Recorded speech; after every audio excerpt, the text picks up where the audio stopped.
Kinachoendelea: vita ya Urusi dhidi ya Ukraine.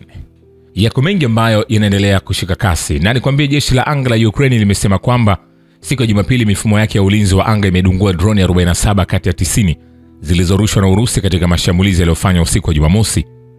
Uharibifu wa mashambulizi hayo ya droni umeripotiwa kwenye mikoa minne ya kaskazini, kusini, katikati na kusini mwa Ukraine. Jeshi la anga la Ukraine hata hivyo alikutoa maelezo zaidi.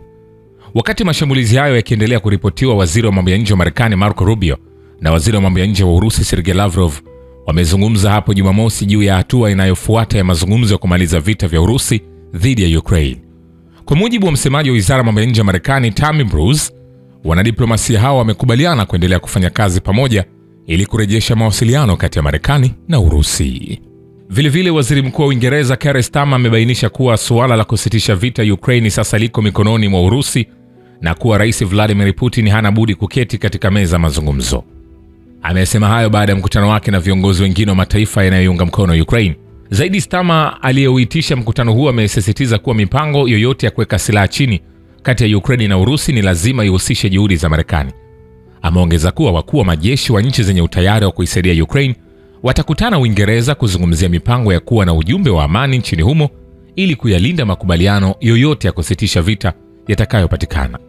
Kwa upande wake, kansela wa Ujerumani Olaf Scholz aliyeshiriki pia kwenye majadiliano hayo ametolea wito Urusi kufanya juhudi ili kurejesha amani Ukraine baada ya miaka mitatu ya vita.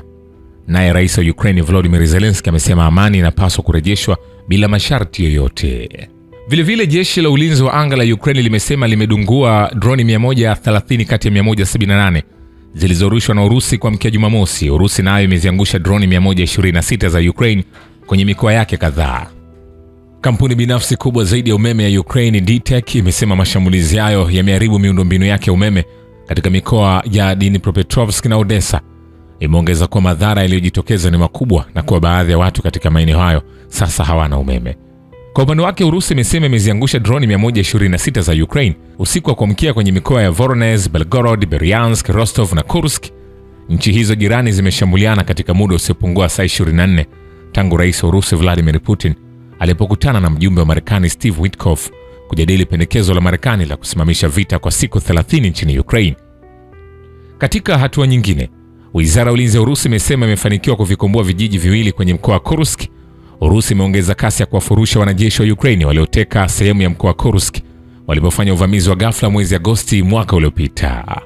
Vilevile, wanajeshi wa Urusi wameshambulia miundombinu ya uwanja wa ndege wa kijeshi wa Ukraine na vifaa vya nishati ambavyo vinafanya kazi kwenye uwanja huo, wizara ya ulinzi ya Urusi imeripoti.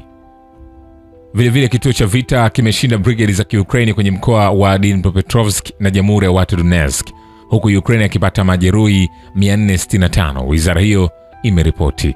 Aidha, wizara hiyo imesema kuwa wanajeshi wa Ukraine walipoteza magari manne ya kivita, ikiwa ni pamoja na gari la kivita la Bradley lililotengenezwa Marekani pamoja na silaha nyinginezo.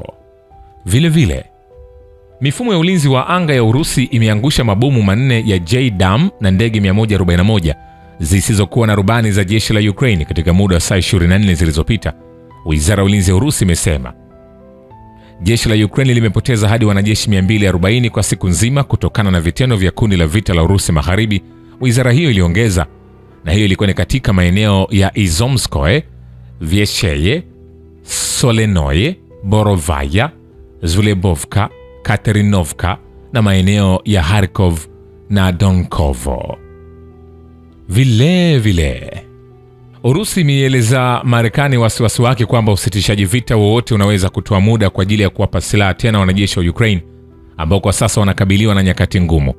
Msaidizi wa kiongozi wa Urusi Yuri Ushakov anasema, tunaona wito huu kutoka magharibi na Kiev kwa ajili ya kusitisha mapigano kama jaribio la kuwapa askari wa Kiukraini ya uheni, kwani kwa sasa wanapitia nyakati ngumu. Jeshi la Urusi linasonga mbele katika pande zote.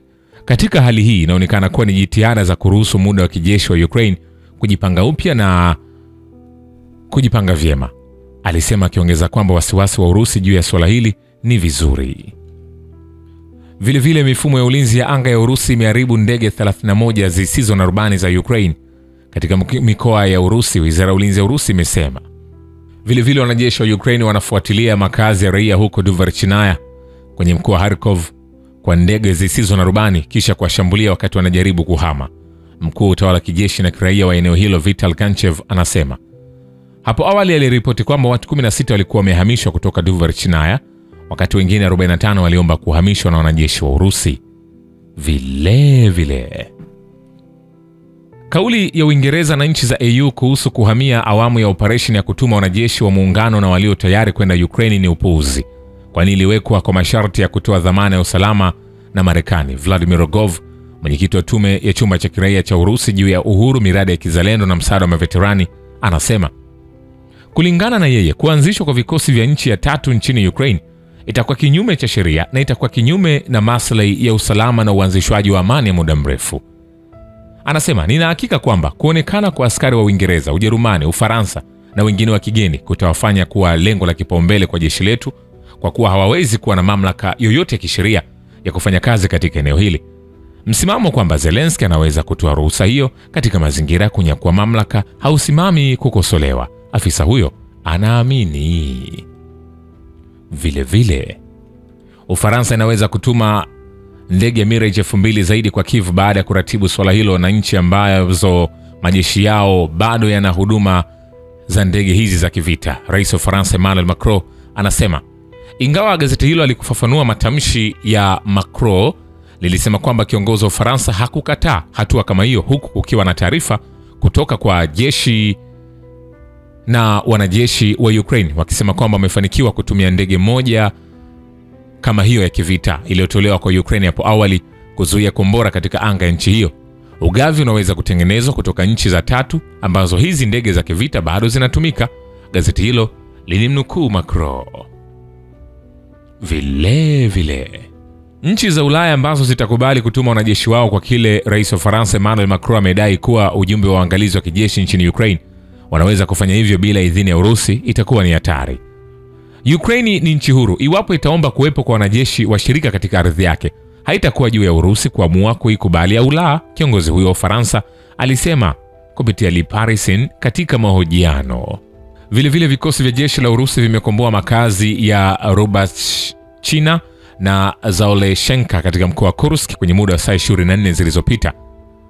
Wizara hiyo pia ilisisitiza kuwa wanajeshi wa Ukraine wamepoteza wanajeshi zaidi ya 67,600 kwa jumla wakati wa mapigano kwenye mkoa wa Kursk, pamoja na 220 katika siku iliyopita. Vile wanajeshi wa uhandisi wa Urusi wameanza kutegua maeneo ya mpaka ya mkoa wa Kursk uliokombolewa kutoka kwa wanajeshi wa Ukraine, wizara ya ulinzi ya Urusi imeripoti. Shukrani kwa Babu Kivita na Historia ya Dunia. Mimi ni Richard Shio, The Rich Voice. Ni follow Instagram na TikTok kama Rich Voice Official. Asante.